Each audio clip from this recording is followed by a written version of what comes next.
My name is Julia, and the night my life finally snapped in half didn't happen in some dramatic accident or messy breakup. It happened over Easter lunch, with a plate of ham in front of me and pastel decorations all around, while my mom pointed straight at me like I was the problem she'd been waiting years to fix.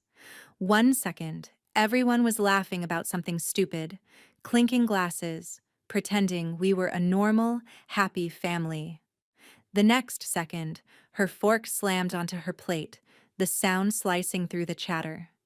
She turned, eyes locked on me, and said, word for word, "You're the reason this family's always falling apart." The whole table went silent. I could feel every pair of eyes on me, waiting to see what I would do. Whether I'd shrink like I always did or explode like she always accused me of doing. My mouth went dry. I'd spent 28 years being the one who apologized first, the one who overreacted, the one who got told I was too sensitive whenever I tried to stand up for myself. So I just stared at her, stunned, while my heartbeat pounded so loud in my ears I barely heard what came next. "If you can't handle the truth," she added, her voice cold and calm, "there's the door. No one is forcing you to stay here." She said it like she was being reasonable, like she hadn't just accused me of breaking an entire family in front of the people who were supposed to love me. Something in me finally gave way. I didn't scream. I didn't cry. I pushed my chair back, picked up my bag, and stood up. Her eyes widened for a second, like she hadn't expected me to actually take the door she'd thrown in my face. I walked out of that dining room, past the Happy Easter sign, through the hallway full of old family photos where I'd been smiling on command my entire life. I stepped outside without saying another word. I didn't look back. I got in my car, hands shaking, and drove away from that house like I was escaping a burning building no one else could see. It felt like betrayal and freedom all at once. 2 weeks later, my phone lit up with her name, and when I picked up, she wasn't calm, collected, or in control. She was screaming one question over and over down the line: why? And by then, the answer wasn't as simple as, "because you told me to leave." If you've ever been blamed for breaking a family that was already cracked long before you were old enough to understand what was happening, stay with me until the end to find out what I did after that Easter lunch, and what made my mom call me 2 weeks later, terrified to find out why everything in her perfect little world was suddenly collapsing around her. When I pulled into my apartment garage that night, my hands were still trembling on the steering wheel. The city lights outside were bright and indifferent, like the world had decided my family meltdown was just background noise.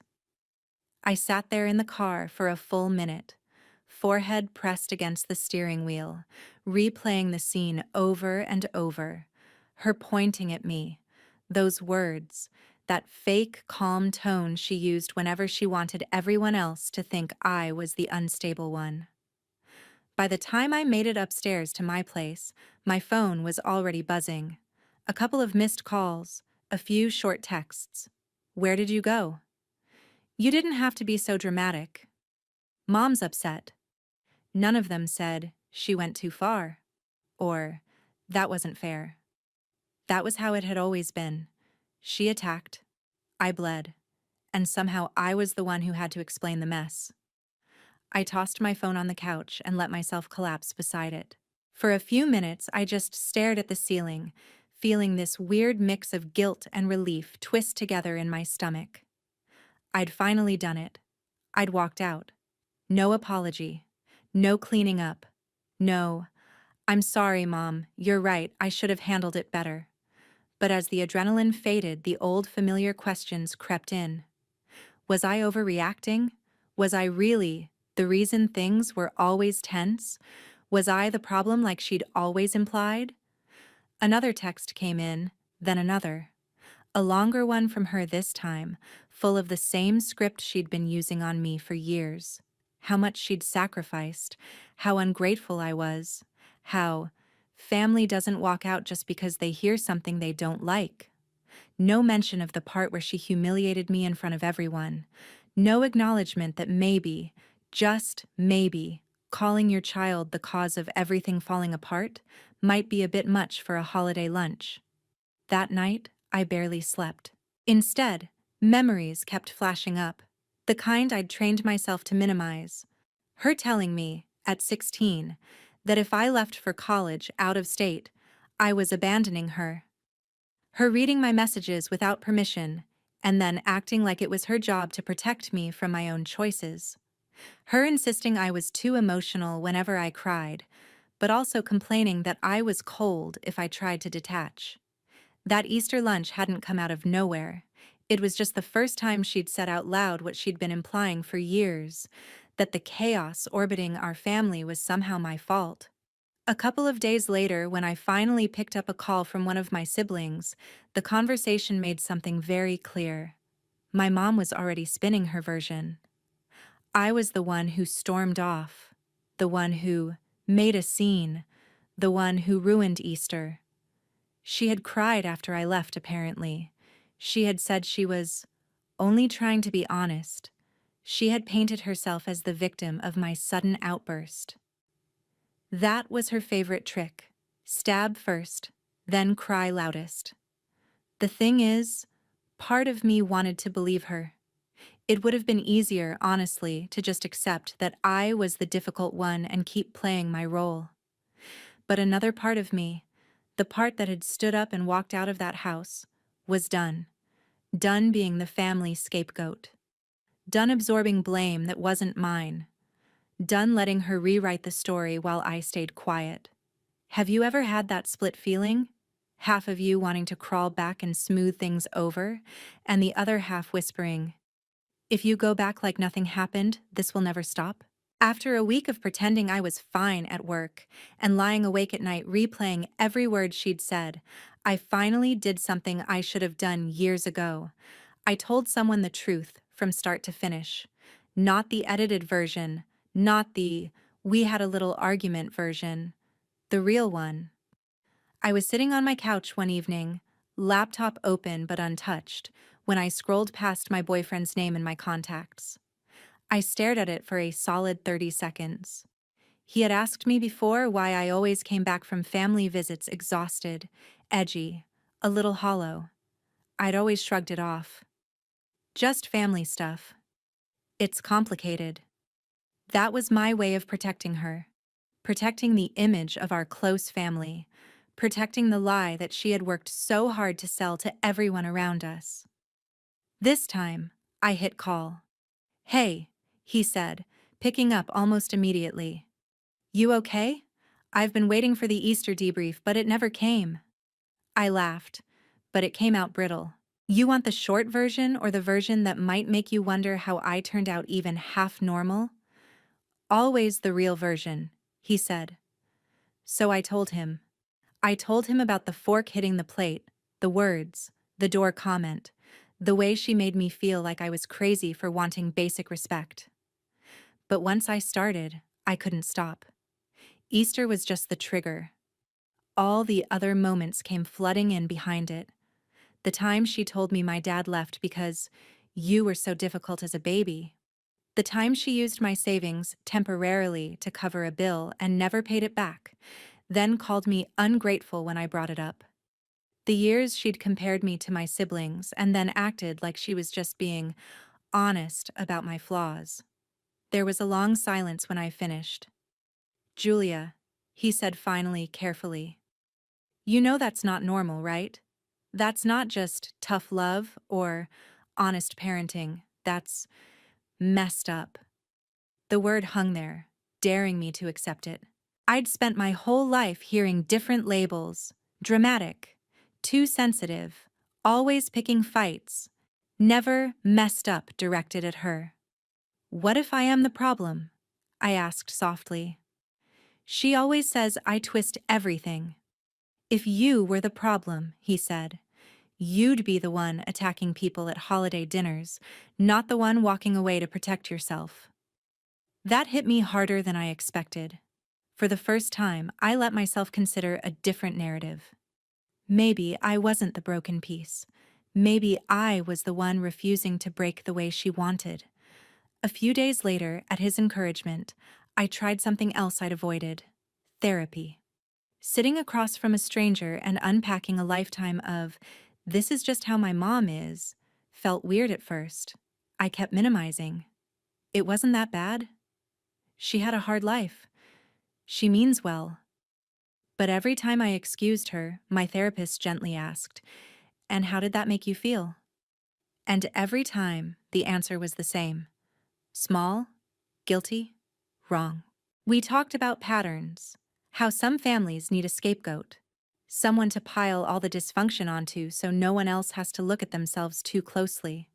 We talked about how Easter was not a random explosion, but an escalation. A moment where the mask slipped in public, not just in private. "So what do I do?" I asked one session, frustration tightening my chest. "Do I just cut her off? Pretend I don't have a mother?" "I can't tell you what to do," she said, "but I can tell you this: doing nothing is also a choice, and if nothing changes, nothing changes." That line stuck with me. Doing nothing is a choice. Going back like nothing happened was a choice. Staying quiet while she told everyone her version of the story was a choice. Walking away and never explaining anything was another choice. And then an idea hit me. Not a petty, dramatic revenge. A different kind of revenge. What if I stopped letting her control the narrative? What if, for once, I told the whole truth? To the people who'd been watching our family dysfunction from the outside, never quite understanding why I was always the one overreacting. What would happen if the scapegoat finally started talking? The first step in my revenge, if you could even call it that, wasn't loud or explosive. It was quiet, methodical, and in some ways more terrifying than any screaming match. I started by going back through my old messages, screenshots of conversations where my mom guilt-tripped me for not visiting, where she brought up things I'd told her in confidence and twisted them. Voice notes where she went from calm to tearing me down in under a minute, then flipped back into victim mode the second I pushed back. I wasn't doing it to expose her to the internet. I wasn't planning a viral story or a dramatic social media reveal. This was for something more personal: my family, my siblings, the people who had always sat on the sidelines of our fights, uncomfortable but silent, because it was easier to believe I was the problem than to face the idea that our mom might not be who they thought she was. I started with my sister, the one who usually texted me after fights with some neutral line like, "You know how mom is. Just let it go." I asked if we could talk. Really talk. No pretending. No smoothing over. When we finally got on a video call, she looked tired. "I don't want to pick sides," she said quickly. "I'm not asking you to," I replied. "I just need you to see what it looks like from my side." So I showed her. Not everything, but enough. Texts where my mom blamed me for things that had nothing to do with me. Messages where she lied about what my sister had supposedly said about me, clearly trying to pit us against each other. My sister's face changed as she scrolled. The way her eyebrows drew together. The way her mouth pressed into a thin line. "She told me you yelled at her for no reason that night," she whispered at one point. "But in this one, she's provoking you for like 10 messages straight before you snap." "Yeah," I said quietly. "And somehow I'm always the unstable one. Why didn't you show me this before?" "Because I thought you'd think I was trying to turn you against her." And I was so used to being the one everyone blamed that I started believing it myself. There was a long pause. Then softly, "She does this to me too, you know, just in different ways." That admission cracked something open between us. For the first time, I wasn't alone inside this weird emotional maze. A few days later, I did the same with my brother. He'd always brushed everything off, made jokes, acted like nothing got to him. But when I sent him a couple of carefully chosen screenshots and asked, "Does this look normal to you?" His reply wasn't a joke. It was just, "Damn." We got on a call. He told me about times she'd pressured him financially, times she'd blamed him for things Dad did, times she'd guilt-tripped him for spending time with friends instead of her. "I guess I just got used to it," he admitted. "But that Easter thing? That was messed up, even by her standards." "She thinks I'm overreacting," I said. "She thinks I'm making her out to be some kind of monster." "She's not a monster," he said slowly, "but she's not innocent either. And she definitely shouldn't have said that in front of everyone." Slowly, a pattern emerged. None of us were totally okay. Each of us had our own collection of little cuts we'd written off as just how she is. For years, she'd kept control by making sure we never compared notes. Now we were finally talking, and that's what she didn't see coming. 2 weeks after Easter, right around the time I was finishing a long, honest email to her that I hadn't yet sent, she called me. I stared at the screen, my stomach flipping. I answered. She didn't start with hello. She started with a scream. "Why are you turning them against me?" she shouted. "Why are they questioning me all of a sudden? What did you tell them, Julia?" Her voice wasn't calm or controlled. It was panicked, cornered. "They're asking me things they never asked before. They're doubting me. Why are you doing this to me?" There it was. The why from the phone call I'll never forget. Not, "Why did you leave?" Not, "Why did I hurt you so much that you walked out?" Her why was simple. Why wasn't her version of reality working anymore? Have you ever noticed how some people only start to panic when they realize their control over you is slipping, not when they realize they hurt you? Her call that day was like a siren, loud, frantic, full of accusations. "I know you've been talking to them," she spat. "I can hear it in their voices. They're acting different, questioning me like I'm some kind of criminal. What did you say? What lies are you spreading?" I almost laughed at the word lies.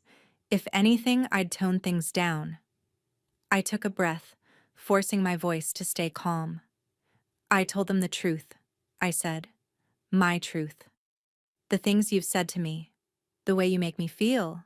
The way you twist things." "I don't twist anything," she snapped. "You're the one who twists everything. You always have. You're ungrateful. You exaggerate. You pointed at me in front of everyone and told me I was the reason our family is always falling apart." I cut in. "Do you even hear yourself when you talk?" There was a beat of silence, then the familiar shift. The noise in her voice dropped, but the venom sharpened. "I was being honest," she said coldly. "Someone had to say what everyone was thinking. You stir things up. You run away. You make everything about you. And now you're trying to poison them against their own mother? What kind of daughter does that?" "Maybe the kind of daughter who's tired of being your punching bag," I replied. That was the moment I realized something important. She wasn't afraid of losing me. She was afraid of losing the audience that had always believed her. A few days later, after talking it through with my therapist and my siblings, I suggested something I never thought I'd say out loud. A family call. Not just her and me, where she could corner me and rewrite everything. All of us. Cameras on. No pretending. No private side conversations afterward where she could spin it. "That sounds like a trap," my brother said. "Yeah," I answered, "but this time, it's not for us." When we finally set it up, my heart was pounding so hard I could barely see straight. I sat in front of my laptop, staring at my own reflection in the black screen while waiting for everyone to join. My sister logged in, then my brother. Finally, my mom. She smiled into the camera, the same polished, sweet expression she wore in Christmas photos. "So," she said lightly, "what's this all about? Are we finally going to clear up this little misunderstanding?" Little misunderstanding. I almost closed my laptop right there. Instead, I swallowed hard and started. This isn't a misunderstanding, I said. This is about a pattern, one that didn't start at Easter and won't end unless we talk about it. I had notes in front of me, not a script. I wanted to sound like a person, not a robot, but bullet points, specific examples, actual quotes. No, you always, just, this is what happened. This is how it made me feel. I talked about the Easter lunch. I talked about the time she told me Dad left because of me, about the savings she took and never returned, about the guilt trips, the silent treatments, the public humiliations followed by private tears where she made herself the victim. My siblings were quiet at first. Then slowly, they chimed in. My sister mentioned the way our mom used her emotions as leverage. My brother brought up how she'd pushed him to cover bills he couldn't afford, then called him irresponsible when he struggled. Each time, my mom tried to interrupt, to redirect, to cry. "You're ganging up on me," she said at one point, tears spilling down her cheeks. "Do you have any idea how hurtful this is? After everything I've done for you?" It would have worked on me once, that mix of tears and accusations, the implication that I was cruel for even bringing it up. But now, there were three of us, and we weren't backing down. "We're not ganging up on you," my sister said quietly. "We're telling you how your behavior has hurt us, all of us. That can't be a coincidence." You could see the panic flicker across her face. For years, she'd relied on us being divided, each of us privately convinced we were the problem. Seeing us aligned shook her more than anything I'd said. "So what?" she snapped eventually, wiping at her eyes. "Are you going to cancel me now? Cut me out? Leave me alone like your father did? Is that what this is?" I looked at her through the screen, seeing, not the martyr she desperately wanted to be, but a woman who had built her identity on control, and now watched it crumble. "I'm not trying to cancel you," I said. "I'm asking for boundaries, for accountability, for you to admit that what you did at Easter, and all the times before that, was wrong, and for things to change going forward." "And if I don't?" she whispered. That was the question, wasn't it? Because there's no point in demanding change if there are no consequences for refusing. Have you ever reached that moment when you realize, if I don't follow through now, I'm teaching them, I'll accept anything as long as they don't abandon me? "I love you," I said slowly, feeling the words burn on the way out. "But I can't keep doing this. If you can't even admit what you did, if you keep blaming me for everything, I'm stepping back." "Stepping back?" she repeated, like I'd spoken another language. "What does that even mean?" "It means," I replied, "no more last-minute guilt trips, no more screaming matches, no more holidays where you humiliate me in front of everyone. It means I won't answer when you call just to dump on me. It means I decide how much access you get to me, not the other way around." She stared at me as if I'd just slapped her. "So you're abandoning me," she said. "After everything I've done, after raising you alone, this is how you repay me?"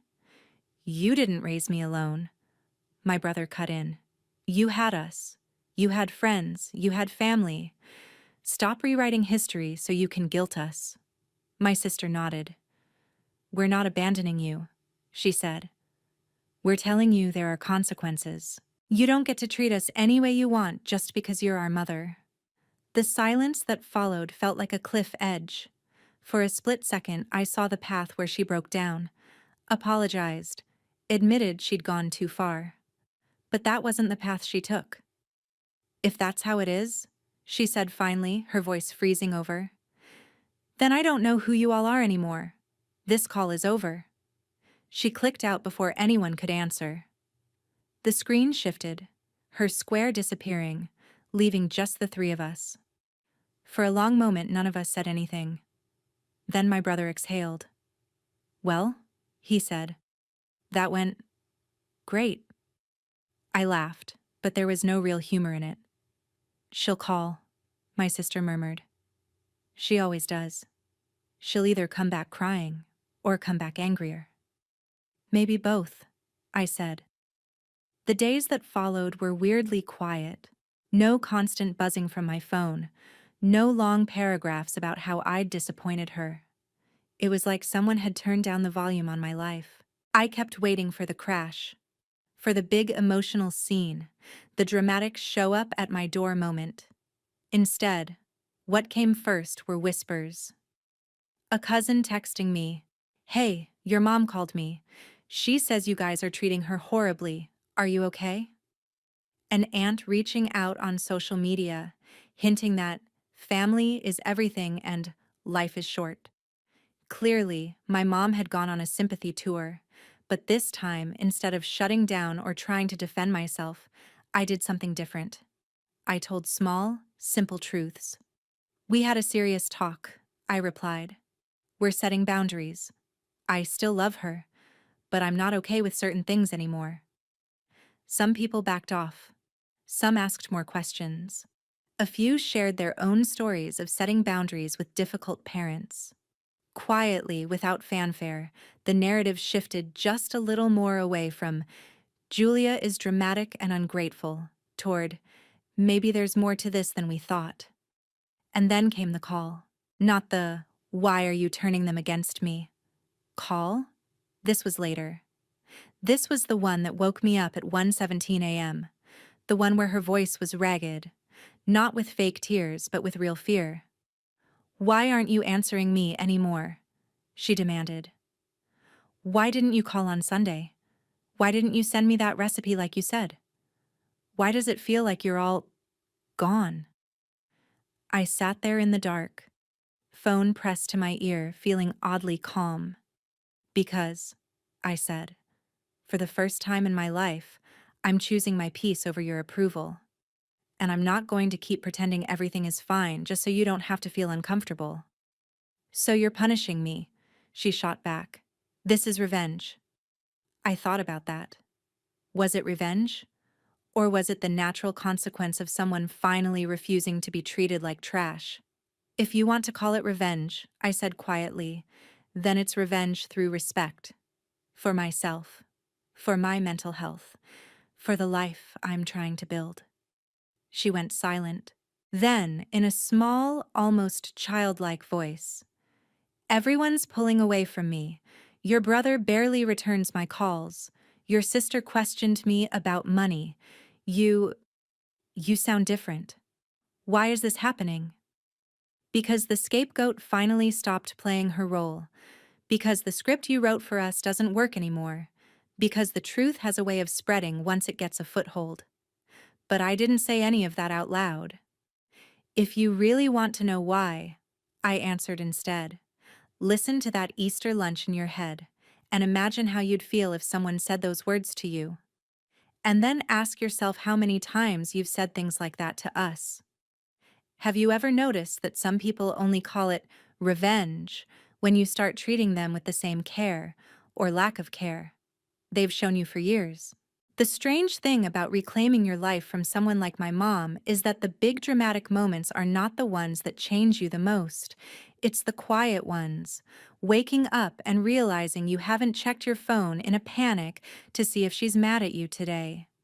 Making weekend plans without calculating whether she'll guilt trip you for not visiting. Saying no to something and not immediately following it with a 3-paragraph justification. Over the next few months, that's what my revenge really looked like. Not shouting matches, not public shaming. It was me going to therapy regularly and actually doing the work. It was me and my siblings talking openly, comparing notes, refusing to let her triangulate us against each other anymore. It was group chats where we laughed about dumb memes instead of whispering about who mom was mad at this week. Slowly, she started to feel the consequences she'd never had to face before. Holidays came up, and for the first time, there was no automatic assumption we'd all gather at her house. My sister suggested we host something at her place instead, just the 3 of us and a few friends. My brother decided to travel that weekend, unapologetically. The family calendar, the one my mom used to control like a general commanding troops, began to rearrange itself without her permission.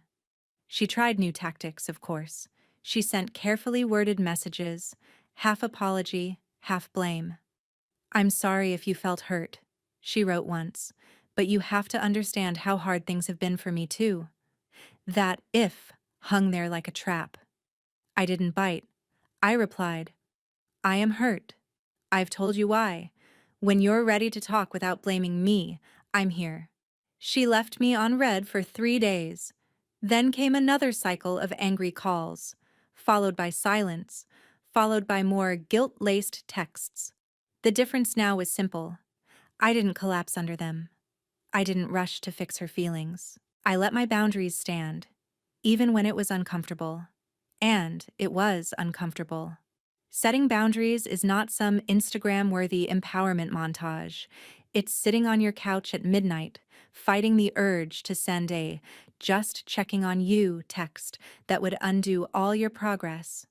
It's listening to relatives imply you're cold now, changed, too harsh, and reminding yourself they weren't in the room when that fork hit the plate at Easter, and your own mother announced that you were the reason everything was falling apart. One afternoon, months after that lunch, we finally had a conversation that was different. Not perfect, not magical, just different. She called while I was walking home from work. I almost let it go to voicemail, but something in me said, "Pick up. You're strong enough now." Her voice was quieter this time. "I've been thinking about what you said," she admitted. "About Easter. About other things." I didn't say anything. I'd learned not to fill the silence for her. "I'm not promising I agree with everything," she went on, "but I can see that I've hurt you, that my words have been harsher than they needed to be. I don't want to lose you." It wasn't a full admission. It wasn't the grand apology I'd rehearsed in my head 1,000 nights. But it was something I'd never gotten from her before. A crack in the armor. A moment where she acknowledged, even a little, that her behavior had consequences. "I don't want to lose you either," I said. "But I can't go back to how things were. I need respect. I need you to stop using guilt and blame as weapons. I need you to see me as a person, not a problem." "I don't know if I can change overnight," she said. "I know," I replied. "That's why I'm not asking you to change overnight. I'm just telling you the price of not changing anymore." We talked for a little while longer. Not about who was right or wrong, but about therapy, about boundaries, about maybe getting some help of her own. I don't know how much will actually stick. I don't know if she'll really do the work, or just hope I soften first. That's the thing about revenge when it comes to family. There's no clean ending, no movie-style credits rolling after one big showdown. There's just you, deciding every day whether you'll keep repeating the same cycle or choose something different.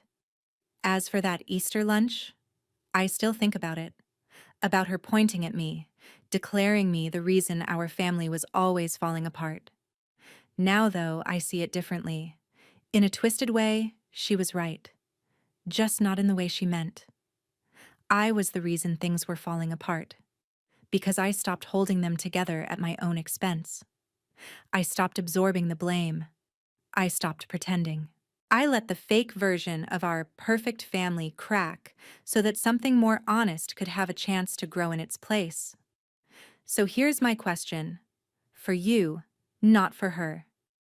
If you were sitting at that table and someone you loved pointed at you and said, "You're the reason this family is always falling apart," would you spend the rest of your life trying to prove them wrong? Or would you walk away long enough to find out who you are without carrying everyone else's broken pieces? And if you were in my shoes, would you forgive, go low contact, or cut ties completely? I know what I chose. Now I'm curious. What would you have done?